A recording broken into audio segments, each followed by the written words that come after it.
Hello friends, welcome to home study channel. Home study channel में आप लोगों को स्वागत है।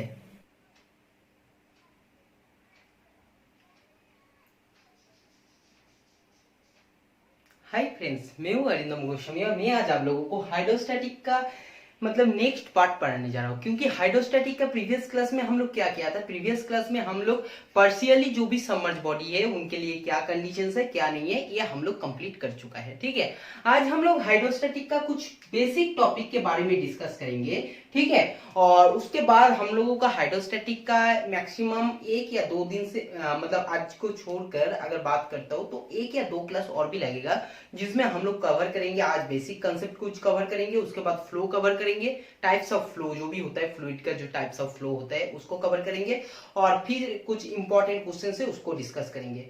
फिर उसके बाद हम लोग ये सोच रहे हैं कि जो हाइड्रोस्टैटिक है और इलास्टिसिटी, अभी तक जितना फिजिक्स में पढ़ा है, वर्क मार्क को छोड़ के इलास्टिसिटी और हाइड्रोस्टैटिक्स या तो फ्लूइड का एक दिन में जो भी फ्लूइड हम लोग पढ़ेंगे, ठीक है, उसको हम लोग सोच रहे हैं कि एक इंपॉर्टेंट क्वेश्चन, जैसे आप लोगों को एग्जाम में क्वेश्चंस आते हैं ना, ऐसे एक सीरीज करा देते हैं। ठीक है, 1 या 2 क्लास कराएंगे जिसमें सारे क्वेश्चंस को कवर करेंगे जो आप लोगों को एग्जाम बेस्ड क्वेश्चंस है। ठीक है, अगर आपको ये चाहिए, इंपॉर्टेंट लगता है कि आप लोगों को लगता है कि हाँ ये हम लोगों का रिक्वायर्ड है, तो आप लोग कमेंट करके मुझे बोल देना। ठीक है, नहीं तो हम लोग नया चैप्टर कुछ स्टार्ट करेंगे।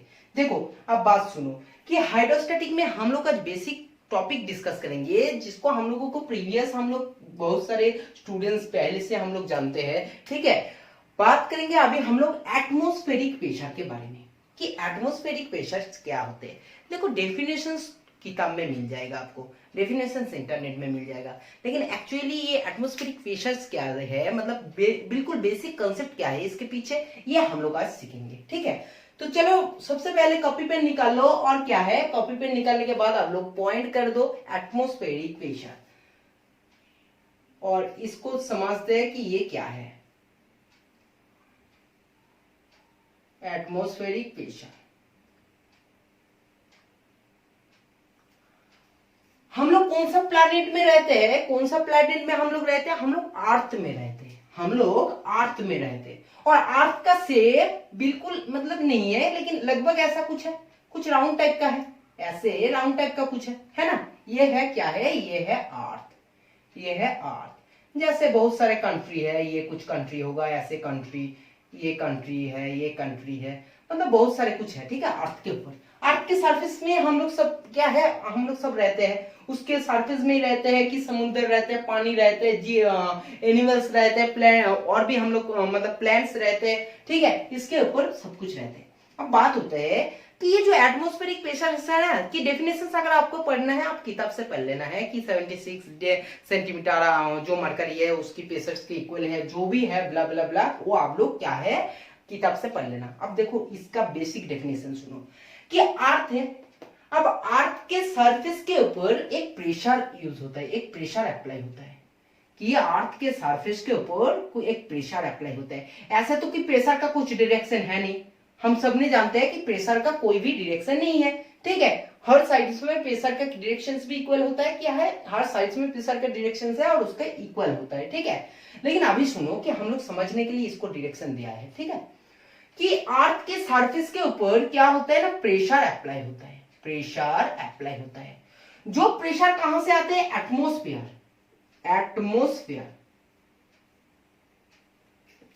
अर्थ के सरफेस के बाहर में जो भी कुछ रहता है, ये जो भी कुछ रहता है, ये क्या है, ये सारे के सारे क्या है, हमारा एटमॉस्फेयर है।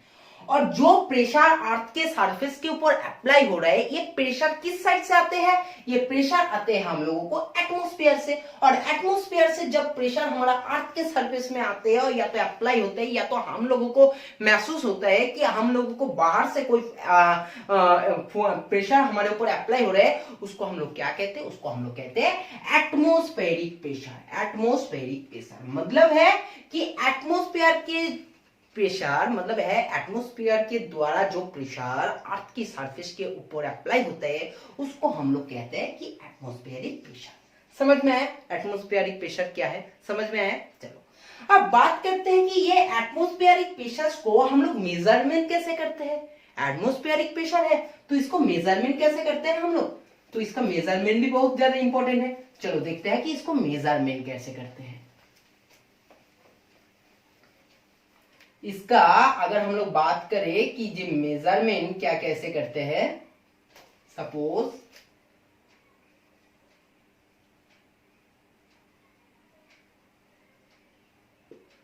कि अर्थ की सरफेस एटमॉस्फेरिक प्रेशर को हम लोग मेजरमेंट कैसे करते हैं, तो सिंपल सुनना कि सबसे पहले तो हम लोग जिसमें मेजरमेंट करते हैं या तो एटमॉस्फेरिक प्रेशर का जो स्टैंडर्ड वैल्यू है, जो स्टैंडर्ड वैल्यू है, याद रखना बहुत ज्यादा इंपॉर्टेंट है ये बात, ये पॉइंट बहुत ज्यादा इंपॉर्टेंट है, याद रखना है 101.34 किलो पास्कल।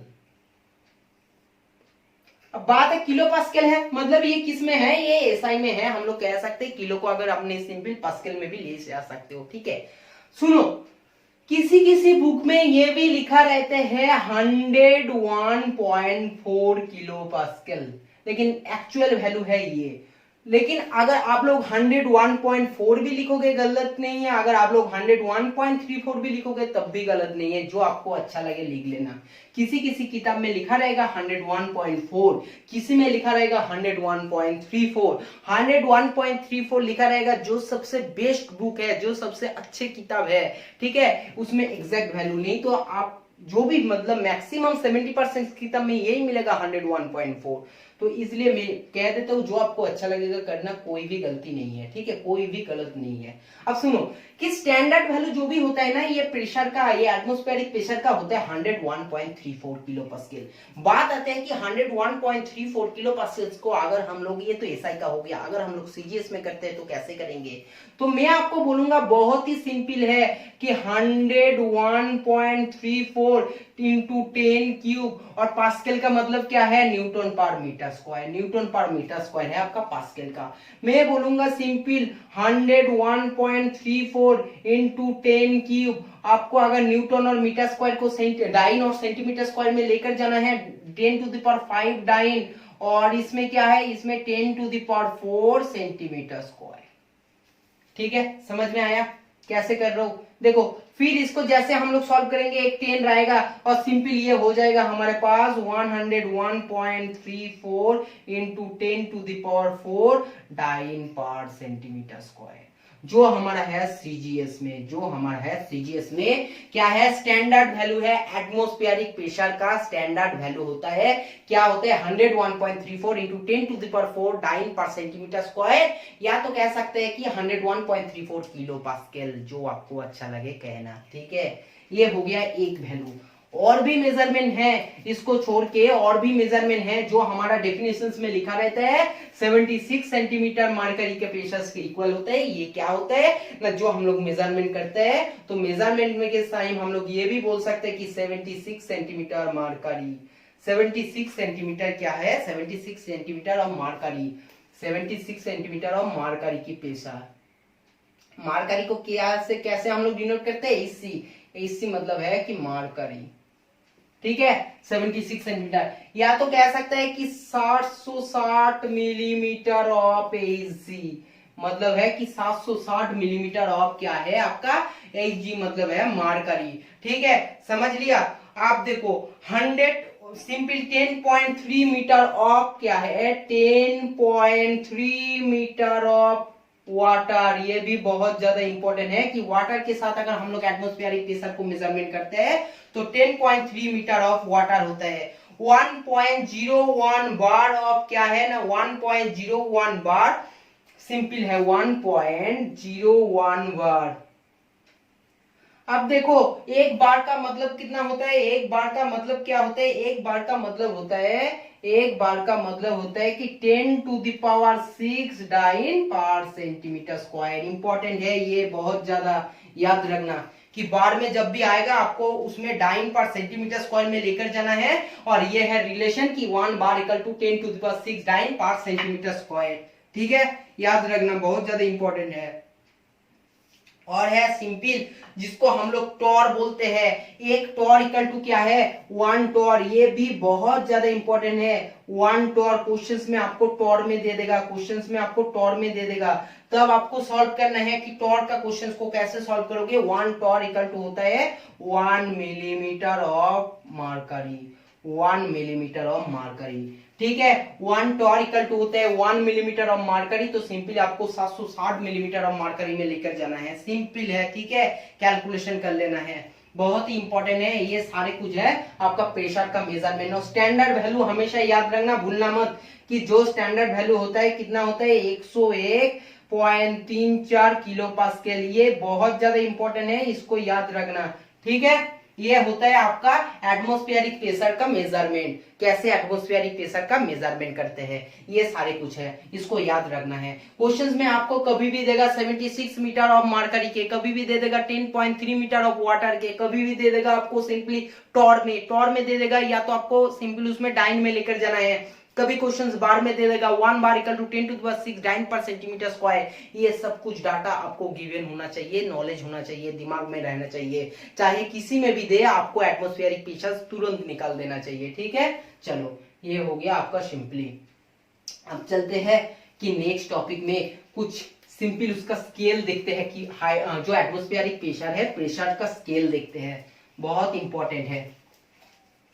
देखो प्रेशर का स्केल बहुत ज्यादा इंपॉर्टेंट है, उसको हम लोग देखो निकालेंगे कैसे। कि जो हमारा प्रेशर का स्केल है,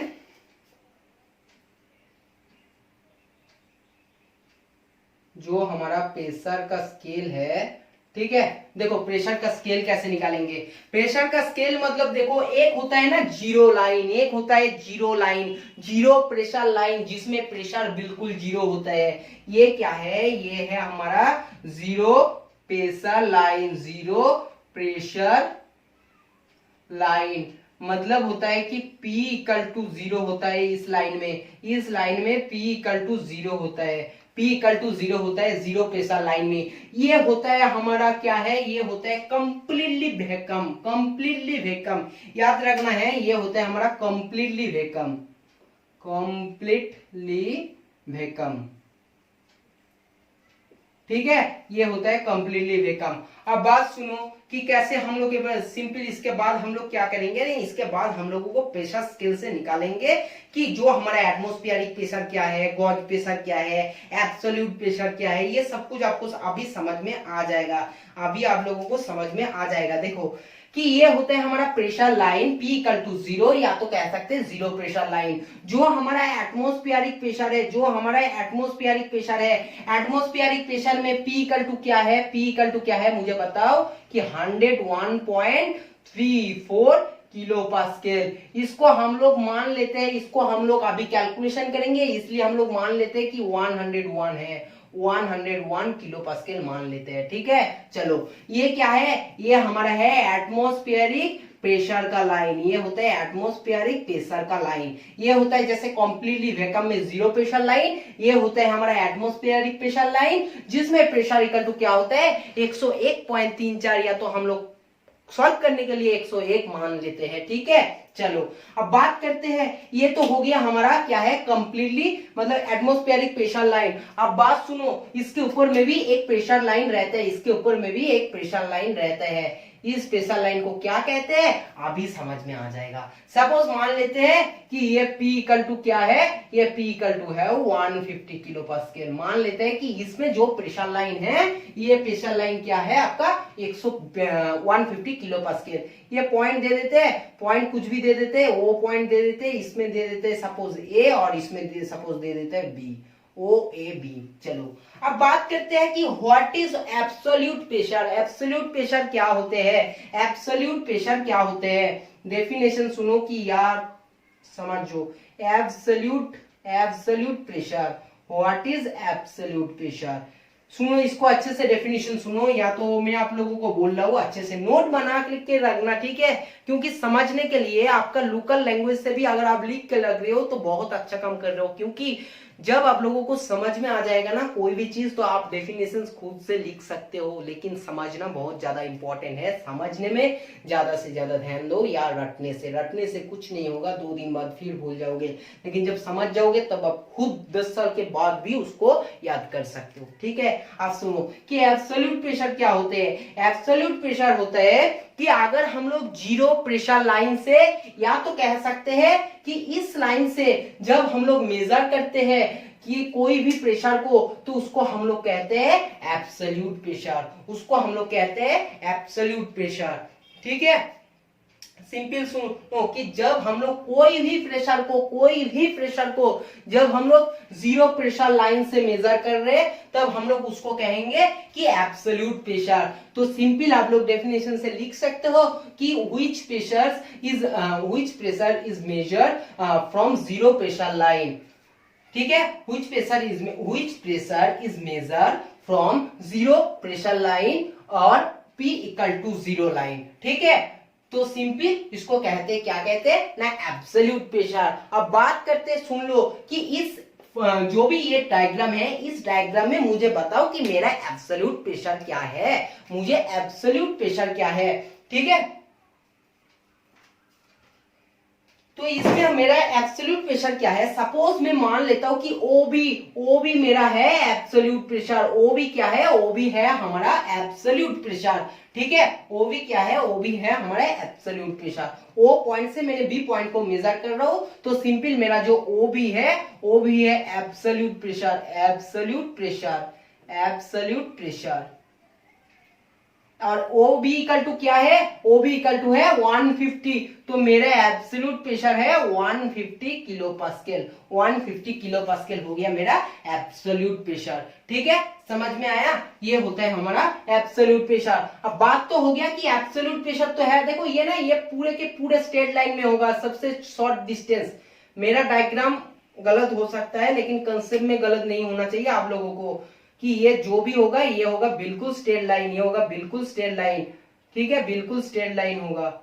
चलो अब देखते हैं, ये हो गया हमारा एब्सोल्यूट प्रेशर। अब बात करते हैं कि हमारा जो सिंपल क्या है, गॉज प्रेशर है। What is gauge pressure, what is gauge pressure. Gauge pressure क्या है, गॉज प्रेशर क्या है, गॉज प्रेशर।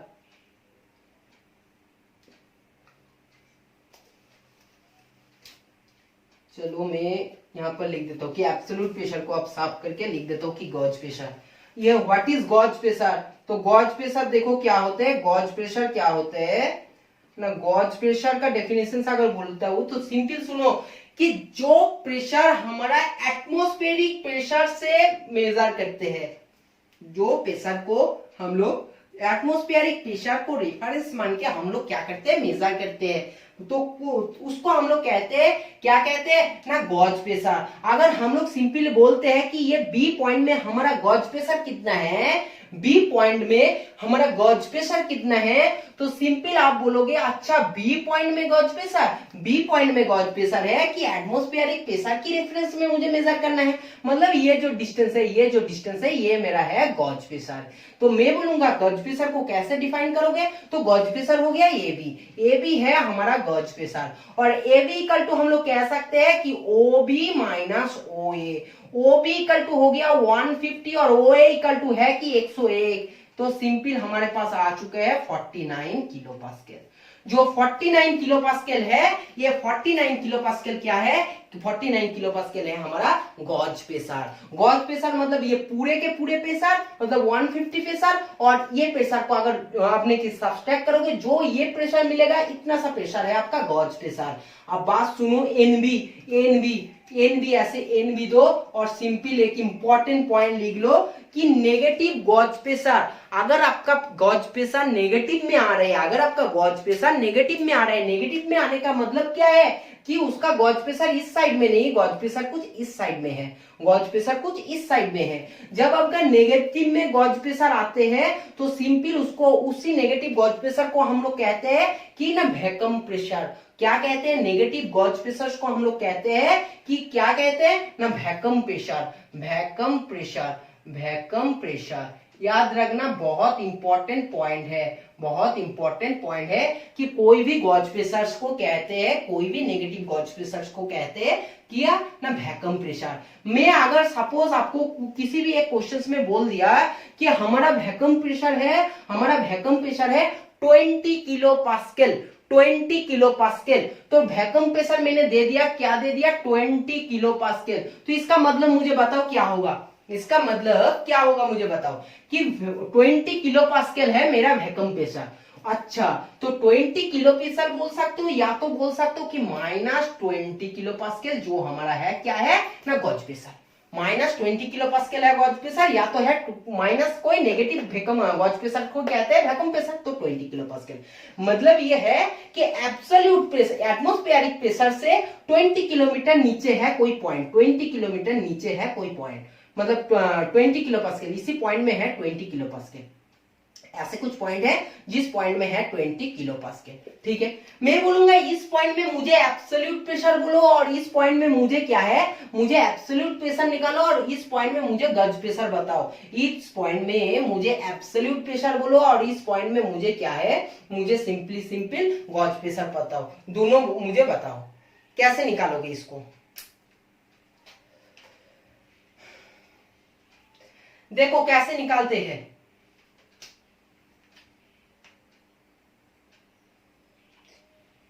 सिंपली इसको सोचो कि कैसे निकाल सकते हो।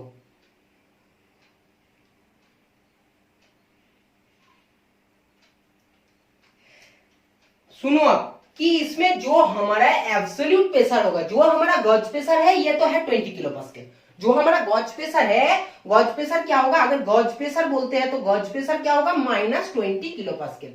ये तो बहुत ही सिंपल है। लेकिन अगर एब्सोल्यूट प्रेशर बोलते हैं, एब्सोल्यूट प्रेशर हम लोग जीरो प्रेशर लाइन से मेजर करते हैं, तो जीरो प्रेशर लाइन से मतलब ये हो गया हमारा एब्सोल्यूट प्रेशर, ये हो गया हमारा एब्सोल्यूट प्रेशर, ये पॉइंट हो गया हमारा एब्सोल्यूट प्रेशर। तो इसको कैसे निकालोगे, इसको निकालोगे ये पूरे के पूरे OA, मतलब है कि एब्सोल्यूट प्रेशर इक्वल टू हो गया OA माइनस क्या है, माइनस इस पॉइंट को अगर कुछ भी नाम देते हो तो OA minus AB, OA minus AB, और सिंपल है कि OA हो गया आपका 101 और माइनस ये हो जाएगा आपका 20 इक्वल टू हो जाएगा 81 किलो पास्कल। 80 है गॉज प्रेशर तो -20 किलो पास्कल और -20 किलो पास्कल, और एब्सोल्यूट प्रेशर क्या हो गया 81 किलो पास्कल।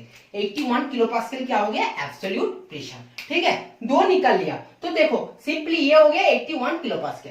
तो सिंपल क्या क्या है कि कभी कभी हमारे पास गॉज प्रेशर या नेगेटिव में भी आ सकते हैं, कोई प्रॉब्लम नहीं, लेकिन नेगेटिव गॉज प्रेशर को हम लोग कहते हैं वैक्यूम प्रेशर, जो हमारा इंपॉर्टेंट पॉइंट है, याद रखना है, ठीक है। चलो अब हम लोग चलते हैं आगे के टॉपिक की तरफ, नेक्स्ट टॉपिक में चलते हैं। चलो नेक्स्ट टॉपिक में,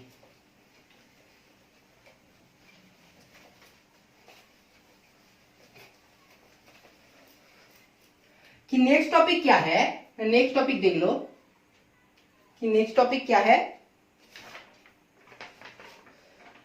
अब है हम लोग कुछ पॉइंट के बारे में बात करेंगे, कुछ टॉपिक के बारे में बात करेंगे, जैसे पीजोमीटर, यूट्यूब नैनोमीटर, इस टाइप्स को हम लोग आज बात करेंगे और इसको सीखेंगे कि ये पीजोमीटर क्या है, यूट्यूब नैनोमीटर। ऐसे तो हम लोग प्रॉब्लम सॉल्व कर लिया है यूट्यूब नैनोमीटर से, ठीक है, लेकिन चलो तब भी हम लोगों को सीखना है कि पीजोमीटर क्या है, यूट्यूब नैनोमीटर क्या है, ठीक है। तो पॉइंट दे देना कि पीजोमीटर, पॉइंट दे देना कि पीजोमीटर, पीजोमीटर क्या है देख लेते हैं आप कि पीजोमीटर क्या होते हैं। पीजोमीटर का सबसे पहले एक डायग्राम ड्रॉ करना है, डायग्राम ड्रॉ करना है। कैसे डायग्राम है, सिंपल ऐसा कुछ एक ट्यूब है,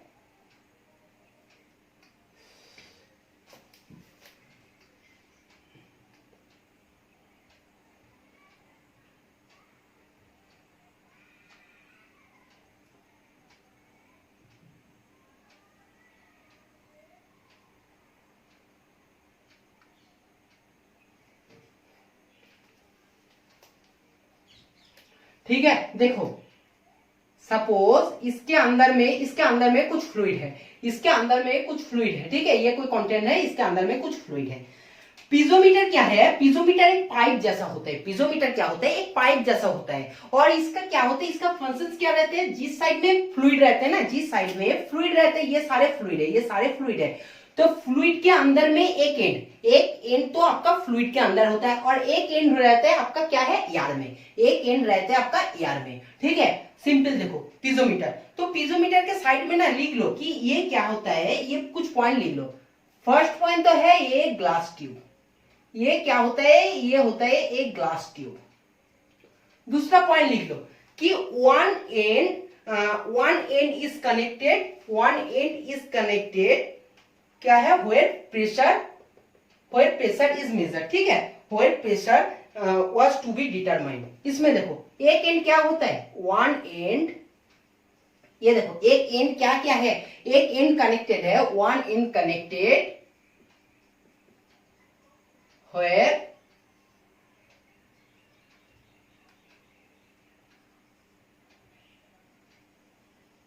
देखो एक एंड कनेक्टेड, कहां की कनेक्टेड है, जहां हमारा प्रेशर क्या है, pressure was to be measurement, pressure was to be measurement determine, pressure was to be measurement या तो pressure was to be determine, कि एक एंड कहां रहता है, एक एंड उसके साथ कनेक्टेड रहते हैं जहां हमारा प्रेशर को क्या है, डिटरमाइन करते हैं। और एक एंड कहां रहते हैं, और वन एंड और अदर्स एंड या तो और one and in air, one and in air, ठीक है। एक एंड रहते हैं आपका एयर में, एक एंड रहते हैं आपका जहां भी कनेक्टेड होता है, ठीक है, उसमें। एयर मतलब क्या है, एयर मतलब है कि एटमोस्फेयर में, ठीक है। अब बात सुनो, जब ये एटमोस्फेयर में है तो इसमें एटमोस्फेरिक प्रेशर आएगा, इसमें एटमोस्फेरिक प्रेशर आएगा, ठीक है, एटमोस्फेरिक प्रेशर आएगा। पॉइंट ए है, इसमें आपको अगर निकालना है कि आपका टोटल प्रेशर कितना है पॉइंट एम में प्रेशर एट पॉइंट एम अगर आपको निकालना है तो आप कैसे निकाल सकते हो, जैसे सपोज देखो कि प्रेशर एट पॉइंट एम, कि इस एम पॉइंट में प्रेशर कितना है अगर आपको निकालना है तो कैसे निकालोगे। एक तो होता है आपका एटमॉस्फेरिक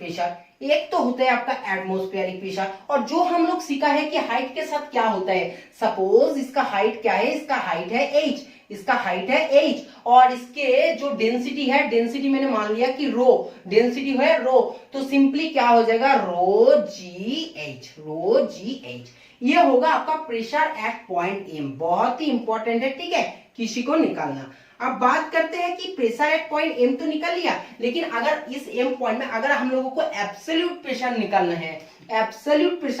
है तो कैसे निकालोगे, एब्सोल्यूट प्रेशर इक्वल टू क्या होता है ना, एब्सोल्यूट प्रेशर इक्वल टू क्या होता है, एब्सोल्यूट प्रेशर भी होगा एटमॉस्फेरिक प्रेशर प्लस क्या होता है, प्लस होता है आपका गॉज प्रेशर। एक होता है एटमॉस्फेरिक प्रेशर, एक होता है आपका गॉज प्रेशर, ठीक है, कि एटमॉस्फेरिक प्रेशर और गॉज प्रेशर ये दोनों मिला के क्या होता है आपका, ये एब्सोल्यूट प्रेशर, जो देखो सिंपली है एटमॉस्फेरिक प्रेशर और गॉज प्रेशर, ठीक है, समझ में आया। बहुत ही इंपॉर्टेंट फॉर्मूला है, बहुत ही इंपॉर्टेंट है, इसको याद रखना है, ये दो याद रखना है कि पीजोमीटर में कैसे क्वेश्चंस को सॉल्व करते हैं। जैसे हम लोगों को तो पहले क्वेश्चन सॉल्व हो गया है, ठीक है, ये बात अलग है कि क्वेश्चन हम लोग पहले सॉल्व कर चुका है, उसके बाद हम लोग क्या है, उसके बाद हम लोग प्रोसेस को पढ़ रहे हैं, ठीक है, चलो, लेकिन पढ़ लेना चाहिए, कोई भी टॉपिक को मिस नहीं होना चाहिए। मुझे लगा था कि ये तो मैं जब पढ़ाऊंगा तब भी हो जाएगा, लेकिन उस टाइम हम लोग क्लियर भी किया था, लेकिन अलग से और एक बार हम लोग क्या है डिस्कस कर देते हैं। तो ये तो है पीजोमीटर का केस है। बात होता है कि जिंदगी में सबका एक लिमिटेशंस होता है, इसका भी लिमिटेशंस है, और इसका लिमिटेशंस यही है कि ये ना लो प्रेशर में काम करता है। ये क्या करता है ना, लो प्रेशर में ओनली काम करता है, मेजर करता है। अगर हाई प्रेशर हो जाएगा ना, जहां पे जिस फ्लूइड में सपोज मान के चलो कि प्रेशर बहुत ज्यादा है, उसमें आपका पीजोमीटर काम नहीं करेगा। पीजोमीटर काम करेगा सिर्फ और सिर्फ, इसमें लिख लो, वेरी लो प्रेशर। ये जो काम करते हैं ना, ये काम करते हैं वेरी लो प्रेशर में काम करते हैं पीजोमीटर, ठीक है। इसलिए पीजोमीटर काम नहीं करता है, और उस प्लेस को हम लोगों को सॉल्यूशंस निकालने के लिए लेकर आया है नैनोमीटर। अब बात करेंगे कि नैनोमीटर क्या है। नैनोमीटर है, मैनोमीटर है, बहुत सारे कुछ है। अब नैनोमीटर को सीखते हैं कि नैनोमीटर क्या है।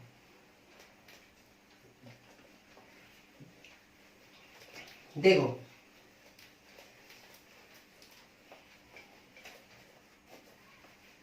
कि नैनोमीटर क्या होता है, देखते हैं, चलो। पॉइंट दे दो कि U tube nanometre, U tube nanometre नाम दे दो, यू ट्यूब नैनोमीटर, ठीक है, यूट्यूब नैनोमीटर। अब यूट्यूब नैनोमीटर कैसे होता है, चलो एक डायग्राम ड्रॉ करते हैं, ठीक है। ये नॉर्मली यूट्यूब जैसा ही होता है, यू के तरह भी होता है, यू के तरह भी देखने होता है, ऐसे ऐसे होता है। इसमें फ्लूइड रहते हैं, इसमें फ्लूइड रहते हैं, इसमें फ्लूइड रहते हैं, ठीक है। ये होगा आपका यूट्यूब नैनोमीटर, ठीक है। अब बात करते हैं, सुनो कि यूट्यूब नैनोमीटर को कैसे हम लोगों को इसका एटमॉस्फेरिक प्रेशर निकालेंगे, एब्सोल्यूट प्रेशर निकालेंगे, सॉल्व कैसे करेंगे। देखो ये यूट्यूब नैनोमीटर ऐसे देखना है, इसको हम लोग ज्वाइन करेंगे, किसके साथ ज्वाइन करेंगे, जैसे सपोज मान के चलो इसमें कुछ कंटेनर है,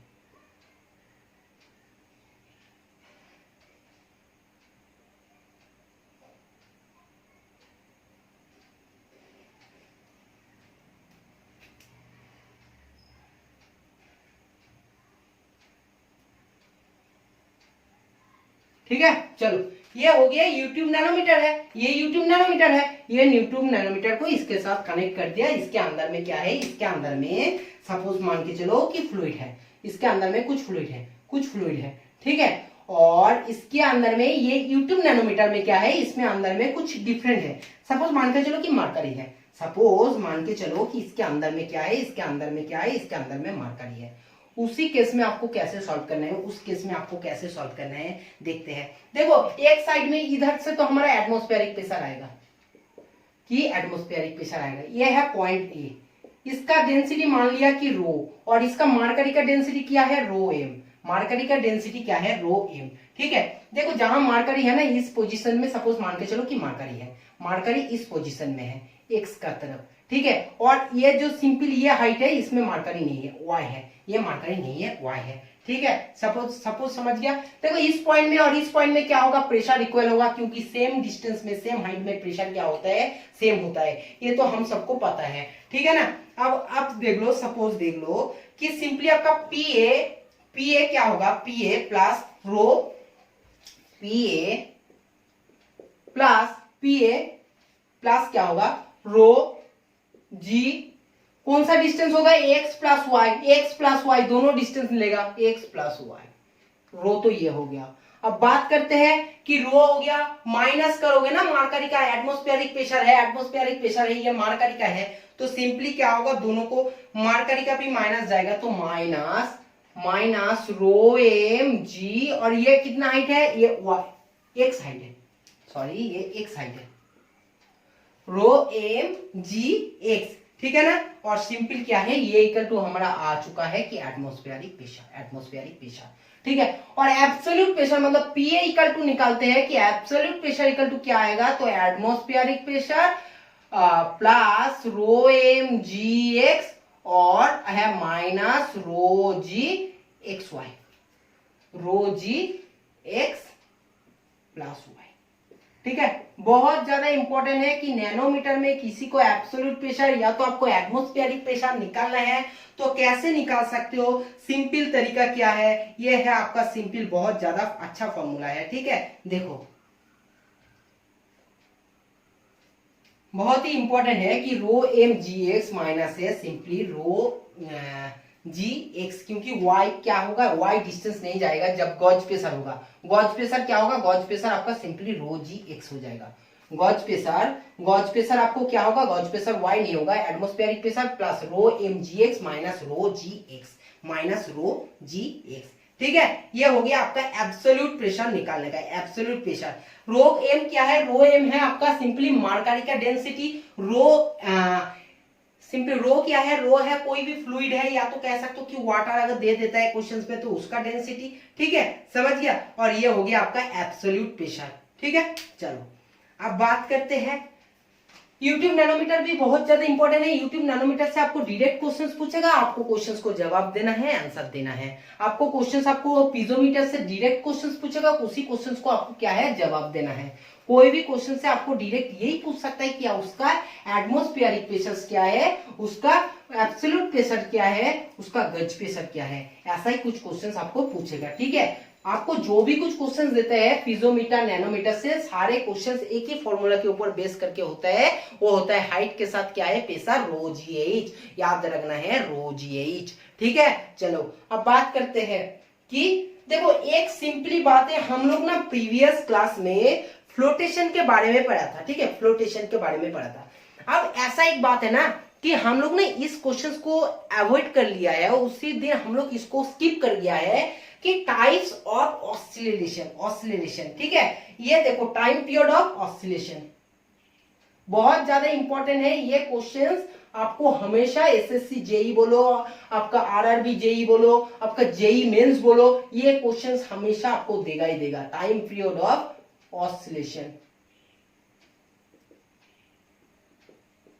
बहुत ज्यादा इंपॉर्टेंट है कि ऑसिलेशन का मतलब क्या होता है कि देखना क्या होता है कि पानी में जब किसी शिप जाते हैं, ठीक है, तो क्या होता है कुछ भी जैसे फ्लो आते हैं ना, तो ये क्या होता है, ये फिक्स नहीं रहता, मतलब एकदम बिल्कुल फिक्स रहता है क्या, कुछ भी नहीं रहता। ये क्या होता है, ये फ्लो में क्या होता है, ये ऑसिलेशन मतलब इस टाइम में ऐसे ऐसे ऐसे ऐसे करता है ना कि आगे पीछे ऐसे करता है ना, वो फिक्स नहीं रहता है ना। तो सपोज मान के चलो कि आप कहीं जा रहे हो समुद्र में, पानी में, ठीक है, और उस टाइम क्या हो गया, उस टाइम आपको कुछ भी ज्यादा से ज्यादा फ्लड आ गया, तो क्या होगा उस टाइम, वो बहुत ज्यादा मतलब वाइब्रेट होगा, बहुत ज्यादा फिक्स नहीं रहेगा। उस टाइम क्या होगा, वो उल्टी भी हो सकता है, वो क्या होगा, उसका डिसबैलेंस हो जाएगा, और जैसे ही डिसबैलेंस हो जाएगा वो पलटी मारेगा। ठीक है, बात होता है। लेकिन जो हमारा डिफेंस में रहता है, जो हमारे ब्रेव सोल्जर्स है, जो हमारे देश के लिए, कंट्री के लिए काम करते हैं, उनके फ्लड तो हमेशा आते हैं, उनको तो वहीं पर रहना है नेवी को। ठीक है, तो नेवी का अगर वही पोजीशन में रहना है, पानी में रहना है, तो उनके शिप और हमारा जो पैसेंजर का शिप है, इन दोनों का कुछ डिफरेंट होता है, फर्क होता है। हम लोग तो कुछ दिन के लिए, कुछ घंटे के लिए घूमने जाते हैं, लेकिन उसको साल भर के लिए वही पानी में रहना पड़ता है। तो जब बनाते हैं ना शिप, दोनों डिफरेंट कैलकुलेशन के साथ बनाते हैं, और वो कैलकुलेशन पूरे के पूरे डिपेंड किस में करता है, मेटा सेंटर, जो हम लोग प्रीवियस क्लास में पढ़े थे। अब बात सुनो कि टाइम पीरियड ऑफ ऑसिलेशन का मतलब क्या है कि सपोज आपका कुछ भी फ्लड आ गया, तो उसको टाइम कितना लगेगा फिक्स होने में, शिप को फिक्स होने में कितना टाइम लगेगा, उसका एक इक्वेशंस है। इक्वेशंस क्या है कि टी मतलब है कि टाइम पीरियड इक्वल टू क्या होता है, 2 pi root over of K square, 2 pi root over of K square अपन है कि जीएम इंटू जीएम मतलब क्या पढ़ा था पहले दिन हम लोग प्रीवियस क्लास में, जीएम इक्वल टू बोल दिया था कि जीएम इक्वल टू क्या होता है, मेटा सेंटर हाइट, जो हमारे के पूरे डिपेंड करते हैं इसमें। मेटा सेंटर हाइट क्या होता है, नहीं ये जीएम होता है, मेटा सेंटर हाइट। अब बात है कि के क्या होता है, के का एक फॉर्मूला है, के इक्वल टू क्या है, के इक्वल टू है सिंपली आपका, के इक्वल टू क्या होता है ना, के इक्वल टू है आई, चलो आई इक्वल टू है के ए स्क्वायर, आई इक्वल टू है ए के स्क्वायर। आई क्या है, आई है मूवमेंट ऑफ इनर्शिया, आई होता है movement of inertia, previous topic में पढ़ा था, याद करना मूवमेंट ऑफ इनर्शिया क्या है, उस टाइम हम लोग बहुत अच्छे से पढ़ा था। शायद हम लोग जब फोर्स में या तो फोर्स के बाद में जब हम लोग पढ़ा ना, वो मूवमेंट ऑफ इनर्शिया सब कुछ पढ़ा था। ठीक है, उस टाइम हम लोग बहुत अच्छे से पढ़ा था कि मूवमेंट ऑफ इनर्शिया क्या होते हैं। तो ये होता है मूवमेंट ऑफ इनर्शिया। के स्क्वायर इक्वल टू होता है आपका आई अपन ए, के स्क्वायर इक्वल टू होता है आपका आई अपन ए। इससे हम लोग डिफाइन करते हैं, इससे हम लोग निकालते हैं कि इसका कैसे होगा कैसे नहीं होगा। ठीक है, आप सुनो कि जो हमारा टाइम पीरियड ऑफ ऑसिलेशन है, ये सब कुछ मैटर करते हैं। मैंने बोला कि मेटा सेंटर में मैटर करते हैं। अब मेटा सेंटर में मैटर करते हैं तो कैसे मैटर करते हैं, अगर आपका मेटा सेंटर, अगर आपका जीएम ज्यादा होगा, अगर आपका जीएम बहुत ज्यादा होगा, मेटा सेंटर ज्यादा होगा, तो सिंपल बात है कि इसको अगर बड़ा करोगे तो आपका टाइम पीरियड क्या होगा, छोटा होगा। टाइम क्या होगा, टाइम आपको कम टाइम लगेगा। ठीक है। अगर आपका मेटा सेंटर ज्यादा करोगे तो टाइम आपको कम लगेगा। जो हम लोग वारशिप में यूज करते हैं, वारशिप जो डिफेंस का शिप होता है, डिफेंस का शिप होते हैं, डिफेंस का शिप होते हैं, उसमें हम लोग ये यूज करते हैं, ये टेक्निक यूज करते हैं। उसमें हम लोग मेटा सेंटर को बढ़ाते हैं, टाइम पीरियड कम कर देते हैं। लेकिन जो नॉर्मली पैसेंजर शिप है, पैसेंजर शिप में हम लोग क्या करते हैं, जीएम को कम कर देता है। और टी क्या होता है, टी ज्यादा होता है, टी ज्यादा होता है, टाइम पीरियड उसमें टाइम पीरियड ज्यादा लगते हैं। ये क्या करते हैं ना, ये हम लोग जनरल क्या है, ये हम लोग पब्लिक जो पैसेंजर जो शिप है, जो पैसेंजर शिप है, जो पैसेंजर शिप है, इसमें हम लोग यूज करते हैं। तो मुझे एक बात बताओ कि ऐसे क्यों हम लोग दोनों में सेम टेक्निक क्यों यूज नहीं करता? मतलब क्या है, वारशिप में कर रहा है, डिफेंस शिप में कर रहा है, तो हम लोग इसमें नहीं कर सकते? ये कोई बाउंड्री कंडीशंस है क्या? नहीं है, कुछ बाउंड्री कंडीशंस नहीं है। लेकिन इसलिए नहीं करता है, जो पैसेंजर शिप में जाते हैं ये कुछ दिन के लिए मेहरबान है, ये कुछ दिन के लिए क्या है, हमारे अतिथि है, ये हम लोगों को घूमने जाते हैं, ये घूमने जाते हैं। इनको क्या है, ट्रैवल में भी इनको कंफर्ट जोन चाहिए, ठीक है, इनको कंफर्ट जोन चाहिए। तो इसमें क्या फर्क है, जो कंफर्ट जोन नहीं है, कंफर्ट जोन नहीं है। देखो कि अगर आपका कुछ फ्लड आ गया और आपका फिक्स रह गया, देखो जब भी ऐसे पानी है शिप, सपोज ये पानी है, ये आपका कुछ ऐसे आपका कुछ शिप है, ऐसे आपका कुछ शिप है, ठीक है। सपोज मान के चलो जैसे पानी फ्लड आता है तो ये क्या होता है, ये आपका ऑसिलेशन, मतलब ऐसे क्या होता है, फिक्स नहीं रहता, मूवमेंट करता है। लेकिन अगर ये फिक्स रहेगा, फिक्स रहेगा, तो इस साइड से भी प्रेशर आएगा, इस साइड से भी प्रेशर आएगा, दोनों साइड से तो फोर्स मिलता है ना। जब भी फ्लड जाते हैं तो दोनों साइड से फोर्स मिलते हैं। ये फोर्स क्या करेगा, अगर इसको फिक्स रखना है तो इसके फोर्स के अगेंस्ट में एक फोर्स अप्लाई करना है। तो क्या होगा, अंदर में जो भी रहेगा, अंदर में जो भी रहेगा, जो भी पैसेंजर रहेगा, उनके बॉडी में ऊपर एक फोर्स अप्लाई होगा, एक फोर्स अप्लाई होगा जो आपको कंफर्ट रहने नहीं देगा, जो आपको कंफर्ट जोन को कंफर्ट रहने नहीं देंगे। वो क्या होगा, वो थोड़ा मुश्किल जोन बन जाएगा, वो थोड़ा अच्छा नहीं बनेगा, ठीक है, कंफर्ट नहीं रहेगा। इसलिए हम लोग पैसेंजर ट्रेन शिप में क्या करते हैं ना, पैसेंजर शिप में हम लोगों को घूमने जाना है, ट्रैवल करना है, कंफर्ट चाहिए, तो हम लोग उसमें मेटा सेंटर को क्या कर देते हैं, मेटा सेंटर को घटा देते हैं, कम कर देते हैं, और उसमें टाइम पीरियड ज्यादा लगते हैं। इसलिए बहुत धीरे धीरे धीरे धीरे, मतलब ये बहुत धीरे धीरे धीरे धीरे फिर फिक्स आएगा। तो उसमें क्या होगा, उसमें हमारा जो भी मूवमेंट है, ठीक है, वो मूवमेंट क्या होगा, मूवमेंट हमारा क्या होगा, कांस्टेंट रहेगा। इसलिए हमारे बॉडी के ऊपर कोई अलग से बाहर से फोर्स महसूस नहीं होगा, हम लोग आराम से रहेंगे।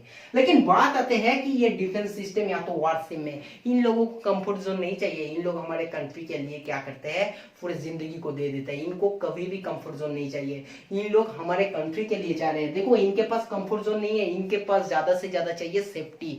और सेफ्टी किसमें है, इसमें हमारा सेफ्टी ज्यादा है। कि सेफ्टी ज्यादा है मतलब क्या है, अगर डिफेंस है, देखो अगर आगे की तरफ डिफेंस है, ठीक है, और ये सबमरीन की तरफ जा रहे हैं, सपोज मान के चलो कि वाटर के अंदर में, सबमरीन तो ऐसे ही वाटर क्यों रहता है ना, अंदर में एक सबमरीन ये है, और इधर से कोई एनिमी का है, इधर से कोई एनिमी का है। अब सपोज पानी में फ्लो आ गया, तो ये क्या होगा, ये अगर मूवमेंट करेगा तो एक फायर इस साइड जाएगा, एक फायर इस साइड जाएगा, एक फायर इस साइड जाएगा। फायर करेगा तो फायर क्या होगा, डिफरेंट साइड में जाएगा, एनिमी को मार नहीं पाएगा, ठीक है, एनिमी को मार नहीं पाएगा, खत्म नहीं कर पाएगा। लेकिन जब फिक्स रहेगा तभी तो एनिमी को निशाना लगा सकते हैं, तभी तो एनिमी को खत्म कर सकता है ना ये। तो इसलिए वारशिप में क्या होता है, वारशिप में हम लोगों को कंफर्ट जोन नहीं चाहिए, हम लोगों को टाइम पीरियड सबसे कम चाहिए उसको फिक्स होने में। तब भी हम लोग क्या है, उल्टे साइड को एनिमी को निशाना लगा सकते हैं और एनिमी को खत्म कर सकते हैं और हमारा कंट्री को बचा सकते हैं, ठीक है, समझ गया। ये होता है हमारे वारशिप में। वारशिप में सेफ्टी दिखा जाता है, वारशिप में कंफर्ट जोन दिखा नहीं जाते हैं, ठीक है, समझ गया। बहुत ज्यादा इंपॉर्टेंट है, ये फॉर्मूला आएगा, ये क्वेश्चंस आपको हमेशा पूछेगा, और इसका फॉर्मूला भी डायरेक्ट कभी कभी पूछ लेते हैं, ठीक है। देखो तो ये होता है हमारे जो भी क्या है ऑसिलेशन का टाइम पीरियड, या तो वारशिप और पैसेंजर शिप का डिफरेंस, कि हम लोग कितना कंफर्ट में रहते हैं। उन लोग देखो इसमें भी कंफर्ट नहीं मिलते, इनमें भी उन लोगों को सेफ्टी क्या है, इनमें उन लोगों को कंट्री को बचाने के लिए, एनिमी को मारने के लिए उसके खुद का कंफर्ट नहीं चाहते उन लोग, ठीक है, समझ गया। अब बात है कि ये भी पॉइंट आपको डायरेक्ट पूछता है कि जो हमारा पैसेंजर शिप है उसमें मेटा सेंटर का हाइट का रेंज क्या है, जो हमारा वारशिप का है वारशिप में हमारा सिंपल क्या है मेटा सेंटर का हाइट का रेंज क्या है। तो ये रेंज भी दोनों याद रखना है, ये डायरेक्ट क्वेश्चंस आपको पूछ सकते हैं कि जो हमारा पैसेंजर शिप है, जो हमारा पैसेंजर शिप है वो पैसेंजर शिप में हमारा जो मेटा सेंटर हाइट है, और एक होता है हमारा क्या है जो हमारा डिफेंसिव या तो वारशिप, जो हमारा डिफेंसिव या तो वारशिप, जो हमारा डिफेंसिव या तो वारशिप। तो पैसेंजर शिप में कितना होता है, पैसेंजर शिप में हमारा जो वैल्यू रहते हैं ये रहते हैं सिंपली 0.321 मीटर, मेटा सेंटर का हाइट। ये क्या रहता है, ये मेटा सेंटर का हाइट, मेटा सेंटर का हाइट, ये मेटा सेंटर का हाइट। और जो हमारा डिफेंस में रहता है वो कितना रहता है 1 से 1.5 मीटर का हाइट। देखो कितना ज्यादा कर देते हैं, 1.5 तक लेकर जाता है, इसलिए लेकर जाता है जब भी शिप बनाते हैं ना तो ये दिमाग में रखते हैं, और पूरे के पूरे शिप का कंसेप्ट काम करते हैं ये मेटा सेंटर हाइट के ऊपर। और मेटा सेंटर हाइट क्या होता है ये तो प्रीवियस क्लास में हम लोग बहुत अच्छे से डिस्कस किए थे, ठीक है ना, समझ में आया। देखो ये भी बहुत ज्यादा इंपॉर्टेंट है।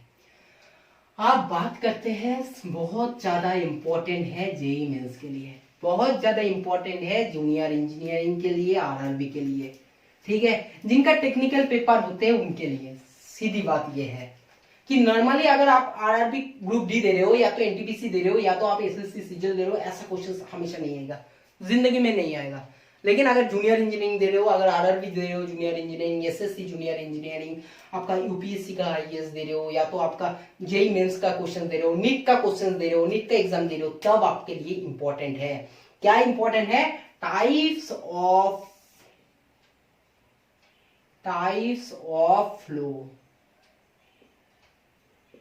कि फ्लो के टाइप्स क्या है, टाइप्स ऑफ फ्लूइड फ्लो। ये टाइप्स ऑफ फ्लो या पैकेट में लिख लो कि फ्लूइड का फ्लो का जो टाइप्स होता है, ठीक है, क्या होता है। देखो इसको आज हम लोग डिस्कस नहीं करेंगे, सिर्फ और सिर्फ टाइप्स को समझ लेंगे कि टाइप्स क्या क्या कितने टाइप्स होते हैं, और जो नेक्स्ट क्लास होगा उसको यहीं से स्टार्ट करेंगे।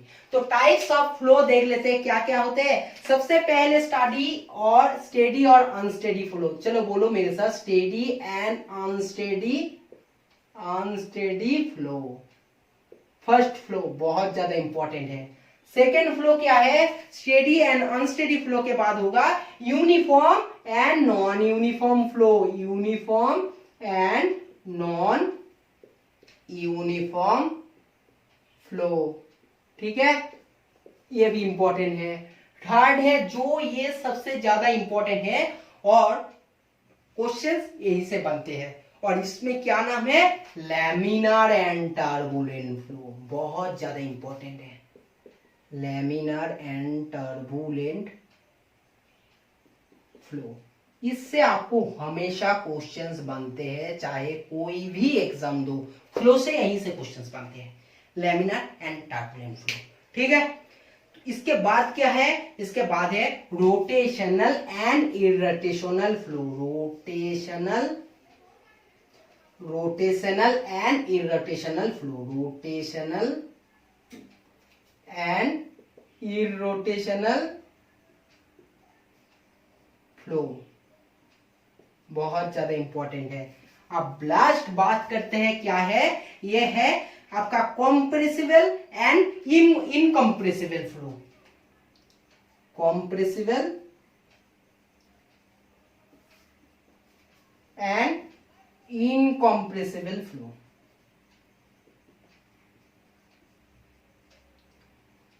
रिवर्सिबल एंड इनरिवर्सिबल फ्लो भी होगा, देखना उसमें इसमें क्या कैसे बनाते हैं, ठीक है। ये होगा हम लोगों को नेक्स्ट डे का डेफिनेशन, नेक्स्ट डे का क्लास हमारा स्टार्ट होगा ये टाइप्स ऑफ फ्लो से। बस ये याद रखो कि आप लोग घर में एक बार देख लेना कि ये सारे कुछ फ्लो होता है। अच्छा सॉरी, ये है कि steady and unsteady, sorry state को दिया मैंने, ये होगा steady and unsteady flow, uniform non uniform flow, laminar और टर्बुलेंट फ्लो, सबसे ज्यादा इंपॉर्टेंट ये है, सबसे ज्यादा important rotational and irrotational flow, compressible and incompressible flow, ठीक है। अब बात करते हैं, सुनो कि कॉम्प्रेसिबल इनकम्प्रेसिबल हो गया। अब इससे हम लोग नेक्स्ट डे क्लास यहीं से खत्म करेंगे, यहीं से स्टार्ट करेंगे, ठीक है। नेक्स्ट डे का क्लास यहीं से स्टार्ट करेंगे। साथ साथ में नेक्स्ट डे का क्लास में हम लोग क्या पढ़ेंगे, कंटिन्यूटी इक्वेशंस। नेक्स्ट डे का क्लास में क्या पढ़ेंगे, आयलर्स इक्वेशंस। नेक्स्ट डे का क्लास में क्या पढ़ेंगे, बर्नौलीज इक्वेशंस एंड बर्नौलीज का जो एप्लीकेशंस है, यूज दिस एप्लीकेशंस। एप्लीकेशंस में क्या पढ़ेंगे, वेंचुरी मीटर सबसे ज्यादा इंपॉर्टेंट है, मतलब जितना बोल सकूं, मैंने जितना इंपॉर्टेंट बोल रहा हूं ना, जितना एक्सप्रेस कर रहा हूं, उससे भी 100 गुना ज्यादा इंपॉर्टेंट है वेंचुरी मीटर, ठीक है। तो ये सब कुछ हम लोग नेक्स्ट डे का क्लास में डिस्कस करेंगे। आज का क्लास और ज्यादा लेंदी नहीं बनाएंगे, बहुत ही शॉर्ट आज बनाया क्योंकि ये बेसिक था। अभी अगर मैंने फ्लो में चला गया, देखो फ्लो स्टार्ट करने से पहले मैं आपके पास एक रिक्वेस्ट कर रहा हूं कि सिंगल डेरिवेटिव आप लोग सीख के रखना। डेरिवेटिव थोड़ा बहुत आपको नॉलेज होना चाहिए। अगर आप लोग डेरिवेटिव क्लास में डेरिवेटिव आप लोगों को सिखा दिया है, ठीक है, मैंने क्लास 11th के क्लास में मतलब लगभग 1 महीना हो गया, मैंने डेरिवेटिव आपको कंप्लीट किया था, सिंगल डेरिवेटिव, ठीक है। तो अगर आप लोग डेरिवेटिव जानते हो तो बहुत अच्छा है, अगर नहीं जानते हो तो आप लोग प्लेलिस्ट में जाओ, मैथमेटिक्स सेक्शंस में क्लास 11th का डेरिवेटिव डिफरेंशियल कैलकुलस मिलेगा एक प्लेलिस्ट में।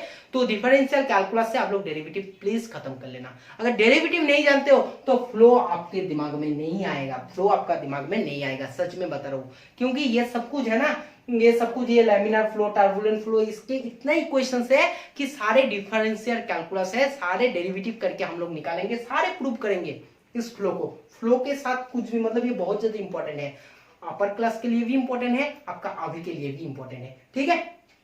तो चलो आज का क्लास हम लोग यही खत्म करते हैं। अगर आपको क्लास पसंद आए तो ज्यादा से ज्यादा लाइक करना है, शेयर करना है, जितना ज्यादा हो सकता है शेयर करना है, Facebook, Twitter, Telegram, Instagram, WhatsApp. और आप लोगों को अभी तक सब्सक्राइब नहीं किया हो तो सब्सक्राइब पहले कर लेना है, क्योंकि हम लोग इतना मेहनत से, आप लोगों को दिखाई दे रहा है कितना मेहनत करके आप लोगों के लिए वीडियो बना रहे हैं। तो आप लोग अगर वीडियो को शेयर नहीं करोगे, लाइक नहीं करोगे, तो हम लोगों को भी क्या है, मोटिवेशन नहीं मिलेगा, ठीक है, एक पॉजिटिव जोश नहीं मिलेगा। तो इसके लिए आप लोगों को भी जितना हो सके ज्यादा से ज्यादा वीडियो को लाइक कीजिए, शेयर कीजिए।